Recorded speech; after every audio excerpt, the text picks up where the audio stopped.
Hello friends, मोनिटोरियल academy में आपको स्वागत है। तो आज की हमारी वीडियो है ब्लड ट्रांसफ्यूजन रिएक्शन। तो वीडियो अगर आपको अच्छी लगे तो इसे लाइक कीजिएगा, फ्रेंड्स को शेयर करना है और सब्सक्राइब करना मत भूलिएगा। तो जो आज की हमारी वीडियो बनने वाली है वो है ब्लड ट्रांसफ्यूजन रिएक्शन के अंदर जो आप पढ़ने वाले हैं। बेसिकली फर्स्ट ऑफ ऑल हम इसका डेफिनेशन पढ़ने वाले हैं, ब्लड ट्रांसफ्यूजन रिएक्शन का क्या डेफिनेशन है। फिर हम उसके क्या क्या हमारे रिएक्शंस होती हैं हमारी बॉडी में, क्या क्या उसमें सिम्टम्स देखने को मिलते हैं, हम वो पढ़ेंगे। और वो सिम्टम्स कौन कौन से हैं हम उसके बारे में डिस्कस करेंगे। सो ब्लड ट्रांसफ्यूजन रिएक्शन हम स्टार्ट करते हैं। सो फर्स्टली हमारे इसका डेफिनेशन है, if you have experience severe blood loss और low blood level, it means अगर आपका कहीं सीवियर ब्लड लॉस होता है एक्सीडेंट केस में, या फिर कोई ऐसी कंडीशन आ गई है जिसमें आपका बहुत ज्यादा ब्लड लॉस हो गया है, तो उस कंडीशन में क्या है, आपको ब्लड ट्रांसफ्यूजन की जरूरत पड़ती है। इट मीन्स आपको ब्लड डोनेशन की जरूरत पड़ती है, जो कि आपकी फैमिली भी हेल्प करती है या फिर कोई डोनर होता है जो आपको ब्लड डोनेट करता है। सो जो हमारा एक्सपीरियंस सीवियर ब्लड लॉस है उसके अंदर क्या होता है, जो ब्लड का लेवल होता है बॉडी के अंदर वो क्या होता है, लो हो जाता है। दैट मीन्स क्या है कि जो हीमोग्लोबिन लेवल है वो लो हो जाता है हमारा, और ब्लड की कमी हो जाती है। ठीक है। सो इसमें ये क्या है, हमारा blood transfusion can help restore the blood you have lost. तो जितना आपने ब्लड लॉस किया है, जितना आपकी बॉडी से ब्लड निकला है, उसको रिस्टोर करने के लिए, दैट मीन्स उसको रिस्टोर किस तरह से करेंगे, किसी और का ब्लड अपनी बॉडी के अंदर एंटर करके। ठीक है। So it's a routine procedure that adds donate blood to your own. So क्या है, ये एक रूटीनली प्रोसीजर है जिसमें क्या होता है कि आपका जो डोनेशन है, डोनेशन करके आपकी बॉडी के अंदर वो ब्लड एंटर किया जाता है। सो हमारा ये एक रूटीन प्रोसीजर है जिसे हम ब्लड ट्रांसफ्यूजन भी कहते हैं। ठीक है। सो blood transfusion can be life saving. So blood transfusion क्या है, इससे हमारी लाइफ सेविंग भी होती है। ठीक है। ब्लड ट्रांसफ्यूजन हमारी लाइफ सेविंग में हेल्प करता है।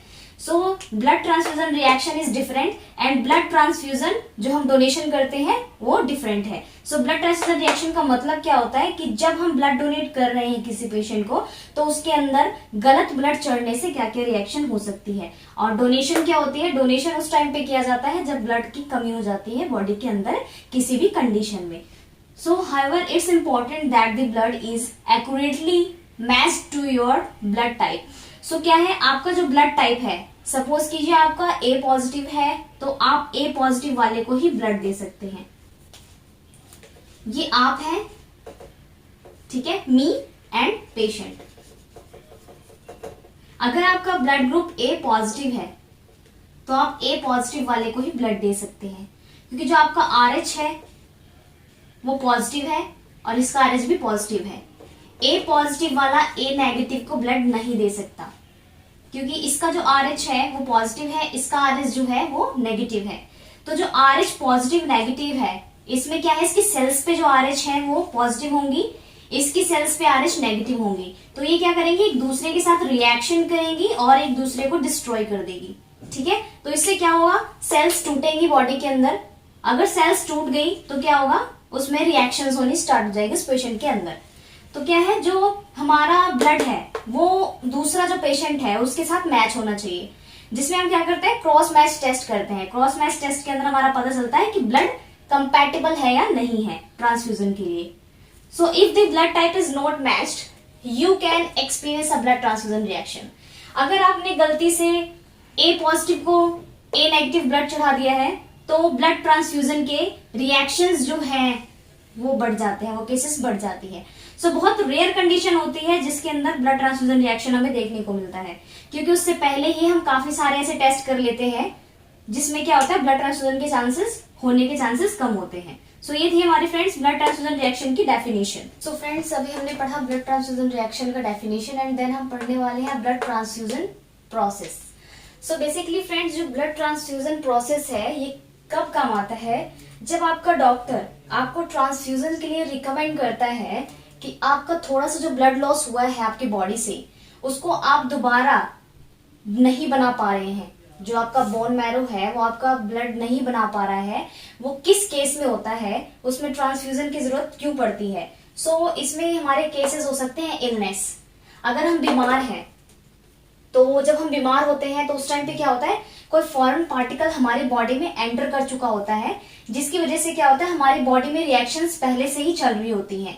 सो जो ब्लड का जो प्रोडक्शन है वो क्या होता है, लो हो जाता है, जिसकी वजह से क्या होता है, हमें उस टाइम ट्रांसफ्यूजन की जरूरत पड़ जाती है। At the time of surgery, surgery के टाइम पे भी हमें ट्रांसफ्यूजन की जरूरत पड़ सकती है। At the time of cancer, अगर कैंसर का केस है, मैलिग्नेंट है, या फिर आपका एक जो हमारा 2 टाइप के कैंसर्स होते हैं, दोनों कैंसर्स में अगर आपको जरूरत पड़ जाती है ब्लड ट्रांसफ्यूजन की, या फिर आप ब्लड कैंसर ले लीजिए, आपको ब्लड कैंसर में क्या होता है, ब्लड की जो प्रोडक्शन है वो क्या होती है, मैच्योर फॉर्म नहीं होती है। ठीक है, जो अगर ब्लड मैच्योर फॉर्म में नहीं होगी तो जो आपकी बॉडी है वो क्या करेगी, जो मैच्योर फॉर्म होती है आरबीसी की वो नहीं बना पाएगी और रप्चर्ड हो जाएगी, मतलब वो टूट जाएंगी RBC. In the case of infection, infection के केस में भी क्या होता है, जो ब्लड बनता है बोन मैरो में वो उस टाइम पे प्रोसेस नहीं हो पाता, जिसकी वजह से क्या होता है, ब्लड लॉस होता है और हमें ब्लड की जरूरत पड़ जाती है। बर्न्स, बर्न के केस में भी क्या होता है, हमें ब्लड की जरूरत पड़ती है क्योंकि काफी सारा जो ब्लड होता है वो लॉस हो चुका होता है। At the time of injury, injury के टाइम पे भी ब्लड की जरूरत पड़ती है। अदर मेडिकल कंडीशन हमारी आ जाती है जिसके अंदर एक्सीडेंट वगैरह आ जाता है, जिसके अंदर आपको ब्लड ट्रांसफ्यूजन की जरूरत पड़ती है। सो ब्लड ट्रांसफ्यूजन का प्रोसेस किस तरह से करते हैं, बेसिकली क्या होता है, जो blood transfusion are mostly commonly done cells, platelet और प्लाज्मा। सो जो हम ब्लड ट्रांसफ्यूजन लेते हैं, बेसिकली जो डोनेट करता है पेशेंट, जिससे जो हम ब्लड ले रहे हैं उसमें क्या होता है, हमारा प्रेजेंट होता है, उसमें प्लेटलेट प्रेजेंट होते हैं, सेल्स प्रेजेंट होती है और प्लाज्मा प्रेजेंट होता है। यानी हमारी आरबीसी के अंदर जो हमारा ब्लड है, जो हमारा ब्लड है इसके अंदर क्या क्या हमारे सेल्स हैं, इसके अंदर प्लेटलेट्स हैं और इसके अंदर हमारा प्लाज्मा है। ठीक है फ्रेंड्स, अब कहीं इंजरी हुई है, ब्लड लॉस हो गया, किसी को सेल्स की जरूरत है, किसी को प्लेटलेट की जरूरत है, किसी को प्लाज्मा की जरूरत है। हम किसी को भी तीनों नहीं चढ़ा सकते। ठीक है, तीनों चढ़ाएंगे तो उसे हम कहेंगे होल ब्लड, यानी whole blood transfusion. Whole blood transfusion का मतलब क्या होता है, जो तीनों कंटेंट है वो सारे के सारे उसे चढ़ाए जाएंगे। अगर किसी में, हम पहले चेक करते हैं पेशेंट का, उसका ब्लड लेवल क्या है, उसको किस चीज की जरूरत है। अगर उसको सिर्फ सेल्स की जरूरत है तो सेल्स चढ़ाएंगे, प्लेटलेट की कमी है उसको तो प्लेटलेट चढ़ाएंगे। इसके अंदर हम सीबीसी करते हैं, complete blood count. Complete blood count के अंदर हमें पता चल जाता है कि उसके अंदर क्या क्या लेवल कम है। अगर प्लाज्मा का लेवल उसके अंदर ठीक है तो हम उसे प्लाज्मा नहीं डोनेट करते। प्लेटलेट कम है तो हम उसे प्लेटलेट डोनेट करते हैं। अगर उसके अंदर सेल्स कम है, आरबीसी कम है, डब्ल्यूबीसी कम है तो उसे सेल डोनेट करते हैं। ठीक है, सो अगर एक डोनेशन आती है तो एक डोनेशन से हम 3 पेशेंट की जान बचा सकते हैं। ठीक है friends, so before a blood transfusion a medical provider will draw your blood. यानी जब आपका ब्लड ट्रांसफ्यूजन होता है, ये हमारा डोनर है, इसने ब्लड ट्रांसफ्यूज किया, तो हम इसका जो सैंपल है, इसकी जो ट्यूब है, ये लैब के अंदर हम टेस्टिंग के लिए देते हैं। लैब के अंदर जब हम टेस्टिंग के लिए देते हैं तो इसकी टेस्टिंग कौन कौन सी होती है, एक तो क्रॉस मैच होगा और एक हमारा ग्रुप टाइपिंग होती है, ब्लड ग्रुप, जिसे हम ब्लड ग्रुप कहते हैं, ब्लड ग्रुप और cross match. So blood group के अंदर हम बेसिकली, हमारे ब्लड ग्रुप कौन कौन से हैं फ्रेंड्स, ए बी ओ। सो ये हमारे ब्लड ग्रुप है। ए पॉजिटिव नेगेटिव होता है, B positive negative, A B positive negative, O positive negative. ठीक है, सो जो हमारा ए पॉजिटिव है वो ए पॉजिटिव को ब्लड देगा, बी पॉजिटिव को देगा, ए बी पॉजिटिव को देगा, नेगेटिव वाला नेगेटिव को देगा। ओ पॉजिटिव हमारा यूनिवर्सल डोनर है तो वो किसी को भी ब्लड दे सकता है, पर ओ पॉजिटिव वाला जो है ओ पॉजिटिव से ही ब्लड ले सकता है। ठीक है फ्रेंड्स, वो किसी से भी ब्लड नहीं ले सकता। सो यहाँ पर क्या है, ब्लड ट्रांसफ्यूजन प्रोसेस के अंदर हमारा आता है, सबसे पहले हमने डोनर का ब्लड लिया, उसके बाद हमने उसे लैब में टेस्टिंग के लिए भेजा, ब्लड ग्रुप मैच किया, मैच है, क्रॉस मैच किया, कंपैटिबल है। क्रॉस मैच में बेसिकली हम कंपैटिबिलिटी चेक करते हैं कि पेशेंट का जो ब्लड, जो डोनर का ब्लड है वो पेशेंट के लिए कंपैटिबल है या नहीं है। ठीक है फ्रेंड्स, क्रॉस मैच की वीडियो बनी हुई है, आप देख सकते हैं वो।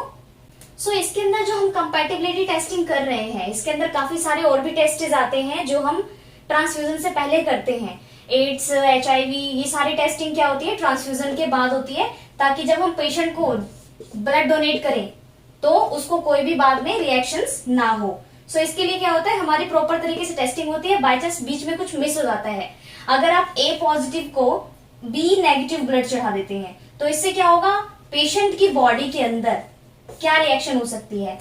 जो हम नेगेटिव ब्लड चढ़ा रहे हैं पॉजिटिव पेशेंट को, तो वो क्या है, हम एक फॉरेन पार्टिकल है। मीन्स अगर हमारी बॉडी के अंदर एक ह्यूमन बॉडी है, इसके अंदर अगर कोई फॉरेन पार्टिकल एंटर करता है तो इसकी बॉडी में क्या कोई रिएक्शन नहीं होगी। अगर इसकी बॉडी में कोई रिएक्शन होगी तो वो क्या होगा, उसके सेल्स पे इफेक्ट पड़ेगा। ठीक है, कैसे? जब आपको फीवर होता है, ठीक है, तो क्या होता है, आपकी बॉडी के अंदर कोई फॉरेन पार्टिकल या फिर कोई बैक्टीरिया, कोई वायरस एंटर कर चुकी होती है, जिसकी वजह से क्या होता है, बॉडी में सेल्स में रिएक्शन स्टार्ट हो जाती है। ठीक है, जिसकी वजह से क्या होता है, आपको फीवर आना स्टार्ट हो जाता है। सपोज कीजिए एक ह्यूमन बॉडी है। ह्यूमन बॉडी के अंदर जब कोई फॉरेन पार्टिकल एंटर करता है, in the case of A positive patient को बी पॉजिटिव ब्लड आपने ट्रांसफ्यूज किया है। ठीक है, तो ये क्या है, जो बी पॉजिटिव है इस पेशेंट के लिए एक फॉरेन पार्टिकल है। ठीक है, ये क्या करेगा, इसके सेल्स के साथ एंटीजन एंटीबॉडी की रिएक्शन होगी। ठीक है, एंटीजन एंटीबॉडी क्या करेगा, ये एंटीजन है ये इसको डिस्ट्रॉय कर देगा, तो सेल्स क्या होंगी, टूट जाएंगी, रप्चर हो जाएंगी। ठीक है, अगर सेल्स रप्चर हो जाएंगी तो बॉडी क्या, जो सेल्स बना रही है, तो बॉडी में क्या होगी, रप्चर सेल्स मूव करेंगी। तो क्या ये पेशेंट सरवाइव कर पाएगा, नहीं कर पाएगा। तो जब ब्लड ट्रांसफ्यूजन ही गलत हो जाएगा तो पेशेंट के साथ कुछ भी हो सकता है, इसको लाइफ थ्रेटनिंग डिजीज भी हो सकती है। ठीक है फ्रेंड्स, तो क्या है, हमारा ये ब्लड ट्रांसफ्यूजन प्रोसेस है जिसके अंदर काफी सारे टेस्ट के बाद ही पेशेंट को डोनेशन की जाती है किसी भी डोनर की। ठीक है, जब कोई डोनर सैंपल देने आता है, ब्लड देने आता है, तो सबसे पहले उसकी टेस्टिंग होती है, उसको कोई पुरानी डिजीज तो नहीं थी, या फिर उसने करेंटली ही कोई डोनेशन की थी, या फिर उसने फिर से कोई डोनेशन दे दी है, या फिर उसको पहले से ही कोई डिजीज है, HIV है, एड्स है, तो वो सब क्या होते हैं, डोनर के जरिए पेशेंट को ट्रांसफ्यूज होने के चांसेस होते हैं। तो इससे पहले हमें सारे टेस्ट डन करने होते हैं जिससे कि पेशेंट की जान बचाई जा सके। ठीक है फ्रेंड्स, सो फ्रेंड्स अब है हमारा सिम्टम्स। सो बेसिकली क्या है फ्रेंड्स, जो ब्लड ट्रांसफ्यूजन रिएक्शन होता है, इसके अंदर जो हम ब्लड रिसीव करता है, सपोज कीजिए पेशेंट है, इसने ब्लड रिसीव कर लिया। ठीक है, तो इमीडिएटली जो रिएक्शंस होती हैं,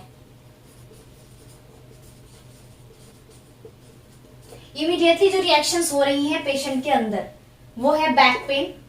पेशेंट को बैक पेन हो सकता है, अगर ब्लड ट्रांसफ्यूजन हुआ है पेशेंट को तो उसको क्या इमीडिएटली हो सकता है, बैक पेन हो सकता है, उसका यूरिन डार्क हो सकता है क्योंकि ये किडनी पे भी इफेक्ट करता है। ठीक है, चिल्स, उसको जलन भी हो सकती है, उसको फीवर भी आ सकता है और शॉर्टनेस ऑफ ब्रीथ भी हो सकता है। उसे फीवर क्यों आएगा फ्रेंड्स, कोई फॉरेन पार्टिकल यहाँ पे क्या है, ब्लड है जो उसे डोनेट किया जा रहा है पेशेंट को। ठीक है, तो वो ब्लड क्या है, एक फॉरेन पार्टिकल है जो उसकी बॉडी के अंदर एंटर कर रहा है। जब उसकी बॉडी के अंदर कोई फॉरेन पार्टिकल एंटर करेगा तो उस टाइम पे उसकी बॉडी में रिएक्शंस होंगी। अगर उसकी बॉडी में रिएक्शंस हो रही हैं तो उसको फीवर के सिम्टम्स भी दिखेंगे, चिल्स भी होगा, यूरिन डार्क भी होगा, बैक पेन भी होगा और उसको सांस लेने में दिक्कत भी आएगी। ठीक है फ्रेंड्स, ये होते हैं इसके सिम्टम्स। सो इस कंडीशन में बेसिकली जो नर्सेज होती हैं, जो पेशेंट के पास अवेलेबल होते हैं और डॉक्टर्स होते हैं, वो वाइटल साइन देखते हैं पेशेंट का। ठीक है, सो वाइटल साइन की मैंने वीडियो बनाई हुई है, आप उसे जरूर देखिएगा। वाइटल साइंस कौन कौन से होते हैं और वो किस तरह से बेनिफिट है हॉस्पिटल्स के अंदर या फिर नर्सेज के लिए क्या क्या इंपॉर्टेंट है। सो आपको ये वीडियो में देखनी है वाइटल साइंस। ठीक है, अगर आप इस वाइटल साइन के रिगार्डिंग कोई भी आपके क्वेश्चन हो तो आप कमेंट बॉक्स में लिखकर बता सकते हैं, आपको उसका आंसर मिल जाएगा। सो जो हमारा वाइटल साइन है, अगर वाइटल साइन के अंदर भी कोई इंक्रीज है, डिक्रीज हो रहा है, जिसकी वजह से भी क्या होता है कि अगर बाय चांस मान लीजिए वाइटल साइन के अंदर हमारा हार्ट रेट आता है, अगर हमारा हार्ट रेट सिस्टोलिक और डायस्टोलिक जो है वो कम ज्यादा हो रहा है तो शॉर्टनेस ऑफ ब्रीथ में भी उसकी कोई इंक्लूडिंग हो सकती है। सो क्या होगा, अगर वाइटल साइन के अंदर जो हमारा हार्ट रेट है, हार्ट रेट अगर हाई या लो आ रहा है, सपोज कीजिए लो आ रहा है, तो उसमें भी सांस लेने में दिक्कत आ सकती है। ठीक है फ्रेंड्स, तो ये इससे कनेक्टेड है। तो डॉक्टर्स क्या करते हैं, नर्सेस क्या करती हैं, वाइटल साइन फॉलो करते हैं, कहीं इनकी वजह से तो इनको ये सिम्टम्स नहीं आ रहे। ठीक है, सो फ्रेंड्स अब हमारा causes of transfusion reaction. So causes of transfusion reaction के अंदर हमारा आता है antibody attack stored blood. Basically है क्या, जो एंटीबॉडी है, एंटीबॉडी कहां से मिल रहा है हमें? रेसिपिएंट से। ये हमारा रेसिपिएंट है और ये है डोनर। तो यहां पर क्या है? एंटीजन एंटीबॉडी है। सो एंटीबॉडी किसके अंदर है? ये हमारा एंटीबॉडी का शॉर्ट फॉर्म है और एंटीजन सपोज कीजिए ये हमारा डोनर है। सो जो एंटीबॉडी और एंटीजन है ये क्या करेंगे? ट्रांसफ्यूजन रिएक्शन इसमें कैसे होगा? देखिए, रेसिपिएंट के अंदर एंटीबॉडी है, डोनर के अंदर एंटीजन है। तो जो एंटीजन है, एंटीबॉडी है, अगर ये सेल डोनर पेशेंट को डोनेट करता है ब्लड, तो जो एंटीजन है एंटीबॉडी में एंटर करेगी, ठीक है, यहां पे एंटर करेगी रेसिपिएंट के अंदर, जो कि हमारा पेशेंट है। तो क्या होगा? ये दोनों अगर कंपैटिबल नहीं है, नॉट कंपैटिबल, तो यहां पर कंडीशन क्या आ गई? पॉजिटिव को नेगेटिव ब्लड चढ़ाया गया है, ठीक है। तो अगर कंपैटिबल नहीं है, दैट मीन्स एंटीजन जब एंटीबॉडी के अंदर डोनर का ब्लड रेसिपिएंट के अंदर आ चुका है और वो कंपैटिबल नहीं है, तो इसके अंदर रिएक्शन क्या होगी फ्रेंड्स? जो रेसिपिएंट का इम्यून सिस्टम है वो क्या होगा? एक्टिव हो जाएगा। जब रेसिपिएंट का इम्यून सिस्टम एक्टिव होगा तो जो एंटीजन्स है एंटीबॉडी के साथ रिएक्शंस करनी स्टार्ट कर देगी। तो इसमें क्या होगा? जो इसका इम्यून सिस्टम है रेसिपिएंट का, ये क्या होगा? इसका एक्टिव हो जाएगा और इस पे अटैक करना स्टार्ट कर देगा। अगर ये एक्टिव हो गया है, अगर रेसिपिएंट जो पेशेंट है उस टाइम पर उस एंटीजन से लड़ने की हिम्मत नहीं करता, तो क्या होता है? जो एंटीजन होते हैं उस एंटीबॉडी को डिस्ट्रॉय कर देते हैं, इसका इम्यून सिस्टम क्या होता है? वीक हो जाता है, ठीक है। तो इस केस में क्या होता है? इसे हम हिमोलाइटिक डिजीज भी कहते हैं। हिमोलाइटिक डिजीज क्या है फ्रेंड्स? सेल्स का टूट जाना। अगर सेल्स टूट रही हैं, कैसे टूट रही हैं? एंटीजन एंटीबॉडी रिएक्शंस हुई, यहां पर सेल्स रप्चर हो रही हैं। अगर सेल्स रप्चर हो रही हैं, दैट मीन सेल टूट रही हैं, जो भी सेल्स बनेगी वो टूट जाएंगी, ठीक है। तो क्या है? जो हमारा कॉजेज ऑफ ट्रांसफ्यूजन रिएक्शन है उसके अंदर एंटीजन एंटीबॉडी रिएक्शंस अगर हो रही हैं तो पेशेंट का इम्यून सिस्टम वीक हो जाएगा, जिसके अंदर क्या होगा? रिएक्शंस के कारण हिमोलाइटिक डिजीज हो जाएगी उस पेशेंट को, जिसके अंदर क्या होता है? हमारे सारे सेल्स रप्चर हो जाते हैं, टूट जाते हैं, डिस्ट्रॉय हो जाते हैं, ठीक है। Second one is allergic reaction. Allergic reaction कैसे हो सकता है फ्रेंड्स? जब हमें ब्लड चढ़ाया जाता है तो उस टाइम पे क्या होता है? एक फॉरेन पार्टिकल हमारी बॉडी में एंटर करता है। सपोज कीजिए आपको किसी चीज से एलर्जी है, आपको मिल्क से एलर्जी है, आपको एग से एलर्जी है। जब आप उसे गलती से खा लेते हैं तो आपकी बॉडी के अंदर वो रिएक्शन होनी स्टार्ट हो जाती है। सो अगर इस रेसिपिएंट को इस डोनर के ब्लड से कोई एलर्जी हो रही है तो वो क्या होती है? हमें वो शो होती है उसकी बॉडी के ऊपर, इचिंग होती है उसको, या फिर उसको कोई ऐसा सिम्टम्स नजर आएगा जिसकी वजह से हमें लगेगा कि उसको कोई एलर्जी हुई है उस ब्लड ट्रांसफ्यूजन से, ठीक है। सो कॉजेज ऑफ ट्रांसफ्यूजन रिएक्शन के अंदर हमारा एलर्जी रिएक्शन भी आता है। And third one is contaminated blood. मान लीजिए आपने डोनर का डोनेशन ले लिया, उसको आपने सही टेम्परेचर नहीं दिया, या फिर आपने उसे यूं ही छोड़ दिया, खुले में छोड़ दिया, या फिर उसको आपने जो टेस्टिंग कर रहे हैं आप उस टाइम पर आपने उसमें कुछ बैक्टीरिया एंटर करवा दिए, या फिर कोई वायरस एंटर करवा दिया, या फिर आपने कोई इन्फेक्टेड चीज उसमें इंक्लूड हो गई है उस ब्लड के अंदर। तो क्या होगा फ्रेंड्स? यहाँ पे जो डोनर का ब्लड अब इन्फेक्टेड हो चुका है वो किस पे चढ़ेगा? पेशेंट के अंदर। तो इस ब्लड के अंदर क्या होगा? बैक्टीरिया हो सकता है, वायरस हो सकता है, कई सारे चीजें हो सकती है, इसमें कोई सेल हो सकता है, कोई इन्फेक्टेड सेल हो सकता है, तो वो अब पेशेंट के अंदर चला जाएगा। अगर पेशेंट की बॉडी के अंदर ट्रांसफ्यूज हो चुका है तो वो क्या करेगी? इसकी बॉडी में रिएक्शन करना स्टार्ट कर देगी, इसका इम्यून सिस्टम वीक कर देगी, इसकी लंग्स पे इफेक्ट पड़ेगा, और क्या होगा? इसका लंग्स का और जो इम्यून सिस्टम है वो पूरी तरह से डिस्ट्रॉय हो जाएगा, ठीक है। सो क्या होगा? इसको बैक्टीरियल डिजीज भी हो सकती है इस केस में, ठीक है। सो पेशेंट तो पहले से ही बीमार है, उसका इम्यून सिस्टम और भी ज्यादा वीक है, तो इस टाइम पे क्या है? जो बैक्टीरिया और वायरसेस हैं वो और ज्यादा इफेक्ट करती हैं पेशेंट के ऊपर। सो अगर आपने कंटामिनेशन ब्लड चढ़ा दिया है तो पेशेंट क्या करेगा? कंटामिनेशन ब्लड कैरी करेगा अपनी बॉडी के अंदर। तो इस कंडीशन में क्या हो सकता है? उसको इन्फेक्शन भी हो सकता है, ठीक है। इन्फेक्शन तो होगा ही होगा, क्योंकि जो बैक्टीरिया इन्फेक्टेड ब्लड है वो उसके अंदर चढ़ चुका है, तो पेशेंट क्या होगा? इन्फेक्टेड हो गया, पेशेंट का ब्लड इन्फेक्टेड हो गया, उसका इम्यून सिस्टम पहले से ही वीक है, तो अगर कोई बैक्टीरिया वायरस एंटर किया है तो वो इजीली क्या होगी, उस पेशेंट को इफेक्ट करेगी और उसे बीमार कर देगी। अगर वो बीमार हो चुका है पेशेंट तो उसको शॉक भी आ सकता है, ठीक है, और उसकी इमीडिएटली डेथ भी हो सकती है। या फिर कोई ऐसी बैक्टीरिया है जो काफी टाइम बाद रिएक्ट करती है तो उसकी डेथ को भी टाइम लग सकता है और उसको डायग्नोस करना भी थोड़ा मुश्किल हो सकता है, उस टाइम पे पेशेंट की डेथ भी हो सकती है। सो जो बैक्टीरियल इन्फेक्टेड है उसके भी ट्रांसफ्यूजन रिएक्शन हो सकते हैं। सो कंटामिनेटेड ब्लड भी इसके अंदर इंक्लूड है। इसमें है TACO, टैको, ये इसका मतलब क्या है फ्रेंड्स, ट्रांसफ्यूजन एसोसिएटेड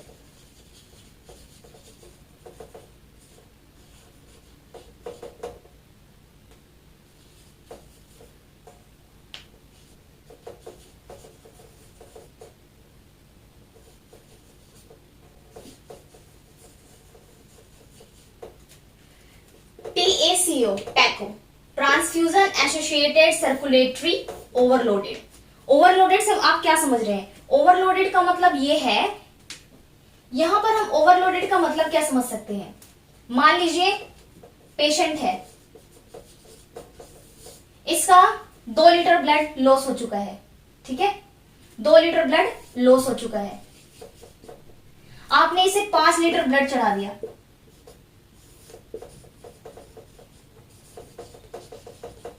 ठीक है, 5 लीटर ब्लड आपने इसे चढ़ा दिया, तो इसके ऊपर जो ब्लड का लोड है वो कितना है, 3 लीटर, ब्लड ओवरलोडेड। लोड कितना करना था, 2 लीटर, लोड कितना किया आपने, 5 लीटर, ओवरलोडेड कितना है, 3 लीटर। अगर आपने पेशेंट को 3 लीटर ओवरलोडेड ब्लड चढ़ा दिया है तो जो हार्ट है हमारा, जितना ब्लड पंप कर रहा है उसका काम बढ़ गया। अगर उसका काम बढ़ गया है तो क्या करेगा, वो सही से पंपिंग नहीं कर पाएगा। अगर हमारा हार्ट पंप सही से नहीं कर रहा है तो क्या होगा, यहाँ पर हमारी लंग्स पे इफेक्ट पड़ेगा, ठीक है, लंग्स पे इफेक्ट पड़ेगा, लंग्स हमारा सही से वर्क नहीं करेगा, ठीक है। तो यहां पर जो है ट्रांसफ्यूजन एसोसिएटेड सर्कुलेटरी ओवरलोडेड, तो सर्कुलेटरी के अंदर हमारा हार्ट आता है, ठीक है, क्योंकि जो हमारी बॉडी के अंदर जितने भी ब्लड सर्कुलेट हो रहे हैं उसमें हार्ट और लंग्स की बहुत बड़ी इन्वॉल्वमेंट है, ठीक है। तो पेशेंट के अंदर जो 3 लीटर ओवरलोडेड ब्लड चढ़ाया गया है, सपोज कीजिए कि उसमें प्लेटलेट इंक्लूड हो सकता है, प्लाज्मा इंक्लूड हो सकता है, आपका सेल भी इंक्लूड हो सकता है, ठीक है। तो जो आपने इसमें ओवरलोडेड चढ़ाया है ब्लड, ये भी ट्रांसफ्यूजन रिएक्शन का एक पार्ट है, ठीक है। तो जो ओवरलोडेड ब्लड चढ़ रहा है जिसकी वजह से भी पेशेंट के ऊपर इफेक्ट पड़ता है और उसकी आगे जो कंडीशन होगी वो बहुत ही ज्यादा खराब हो सकती है। सो जितना ब्लड पेशेंट को चाहिए, अगर 2 लीटर की रिक्वायरमेंट है तो पेशेंट को 2 लीटर ही ब्लड चढ़ाना चाहिए, ठीक है। अगर आपने ओवरलोडेड कर दिया है तो वो हमारे ट्रांसफ्यूजन रिएक्शन में आता है, उसको बाद में भी प्रॉब्लम हो सकती है।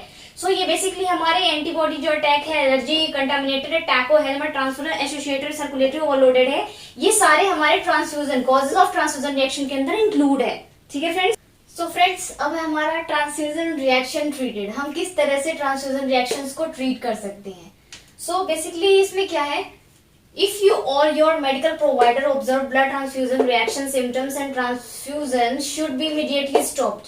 सो क्या होगा, जब पेशेंट को ब्लड ट्रांसफ्यूज किया जा रहा है, ब्लड ट्रांसफ्यूज कर रही हैं, तो क्या होगा, पेशेंट को इमीडिएटली रिएक्शन होनी स्टार्ट हो जाएगी। अगर ब्लड कंपैटिबल नहीं है तो अगर पेशेंट को रिएक्शन होनी स्टार्ट हो गई तो क्या करेगा, डॉक्टर जो है या नर्स जो है, अगर वो ऑब्जर्व कर रही है पेशेंट को, तो उसी टाइम क्या होगी, जो ब्लड डोनेशन है वो रोक देगी, ठीक है, स्टॉप कर देगी। ब्लड डोनेशन स्टॉप करने के बाद क्या होगा, जो सुपरवाइजर है मेडिकल लेबोरेटरी का, ठीक है, उसको बुलाया जाएगा और उसे ये कहा जाएगा कि जो ब्लड है उसकी कंपैटिबिलिटी को दोबारा चेक किया जाए, ठीक है। तो जो ब्लड सैंपल है वो दोबारा लैब में जाएगा टेस्टिंग के लिए। अगर फर्दर टेस्टिंग में कोई भी प्रॉब्लम नहीं आती है तभी उस पेशेंट को वो ब्लड चढ़ाया जाएगा, नहीं तो वो पेशेंट को नहीं चढ़ाया जाएगा। इन द केस ऑफ हम कह सकते हैं कि इमरजेंसी के केस में क्या होता है कि पेशेंट को इनकम्पैटिबल ब्लड भी चढ़ाना पड़ता है। ये बहुत रेयर कंडीशन होती है जिसके अंदर इनकम्पैटिबल ब्लड चढ़ाया जाता है। काफी इमरजेंसी कंडीशन होती है जब ब्लड नहीं मिल रहा होता है, या फिर ये कह सकते हैं कि वो कंपैटिबल होते हुए भी कंपैटिबल नहीं है, 100% कंपैटिबल नहीं है, तो भी ब्लड ट्रांसफ्यूजन कर दिया जाता है। ये बहुत ही रेयर चांसेस होते हैं, नहीं तो कंपैटिबल ब्लड ही पेशेंट को ट्रांसफ्यूज किया जाता है। ठीक है friends, so basically transfusion reaction के अंदर हमारा जो ट्रीटमेंट है वो हमारा क्या है, किस तरह से ट्रीटेड कर सकते हैं उस चीज को, ट्रांसफ्यूजन को किस तरह से हम जो गलत ट्रांसफ्यूजन है उससे रोक सकते हैं। सो पेशेंट को जब गलत ट्रांसफ्यूजन चढ़ाया जा रहा है, वो गलत ब्लड चढ़ाया जा रहा है, उसकी एंटीबॉडी कुछ और है, एंटीजन कुछ और चढ़ाया जा रहा है, पॉजिटिव को नेगेटिव चढ़ाया जा रहा है, तो ये हम लैब के टेस्टिंग के दौरान ही पता कर सकते हैं। अगर कुछ ऐसी डिजीज होती है जो पेशेंट के अंदर, जो ब्लड के अंदर है, वो काफी टाइम बाद दिखती है, तो जो डोनर है, डोनर का जो ब्लड है, काफी ऐसी डिजीज है जो लाइफ थ्रेटनिंग डिजीज होती है या फिर कुछ दिनों बाद, कुछ साल बाद हमें ब्लड के अंदर देखने को मिलती है, तो उस केस में क्या होता है, पता नहीं चलता कि पेशेंट को जो ब्लड चढ़ाया जा रहा है उसके अंदर कोई डिजीज है या नहीं है, कोई बैक्टीरिया प्रेजेंट है या नहीं है। तो क्या होता है, जब इमीडिएटली पेशेंट को कोई ब्लड चढ़ाया जाता है तो वो जो सिम्टम्स नजर आते हैं उस टाइम पर, उससे क्या होता है, हमें ऑब्जर्व करना होता है। जो डॉक्टर्स हैं वो ऑब्जर्व करते हैं, मेडिकल प्रोवाइडर जो होते हैं वो ऑब्जर्व करते हैं पेशेंट का जो भी कंडीशन है, और अगर वो कंडीशन उसकी खराब होती है, दैट मीन्स कि अगर कोई रिएक्शन दिख रहा होता है पेशेंट के अंदर, तो क्या होती है, वो उसी टाइम डोनेशन को रोक देते हैं। अगर वो डोनेशन प्रॉपरली तरीके से हो जाता है तो क्या होता है कि पेशेंट उसे रिसीव कर लेता है और उस ब्लड में से पेशेंट का ब्लड अलग करना मुश्किल होता है। तो उस टाइम क्या होता है कि वो डोनेशन वहीं रोक दी जाती है और जो ब्लड डोनेट किया जा रहा था उसको फर्दर टेस्टिंग के लिए लेबोरेटरी में वापस भेज दिया जाता है, तभी हम ट्रांसफ्यूजन रिएक्शन को ट्रीट कर सकते हैं, वरना नहीं कर सकते। ठीक है फ्रेंड्स, अगर एक बार पेशेंट को ब्लड चढ़ गया तो उसके बाद हमें बहुत पॉसिबिलिटी कम होती है कि पेशेंट को ट्रीट किया जा सके, क्योंकि उसकी कंडीशन पहले से ही खराब होती है। So friends, blood transfusion reaction के अंदर हमारा इतना ही था। आज हमने सारा ये ब्लड ट्रांसफ्यूजन रिएक्शन कवर कर लिया है, ये टॉपिक हमारा क्लियर है। अगर आपको इसके अंदर कोई भी डाउट है तो आप कमेंट बॉक्स में या फिर आप जो हमारा ग्रुप है, टेलीग्राम ग्रुप है, उसके अंदर आप पूछ सकते हैं। सो फ्रेंड्स, वीडियो अगर अच्छी लगी हो तो इसे लाइक कीजिएगा, फ्रेंड्स को शेयर करना है और सब्सक्राइब करना मत भूलिएगा। ठीक है फ्रेंड्स, मिलते हैं नेक्स्ट वीडियो में। Thank you so much.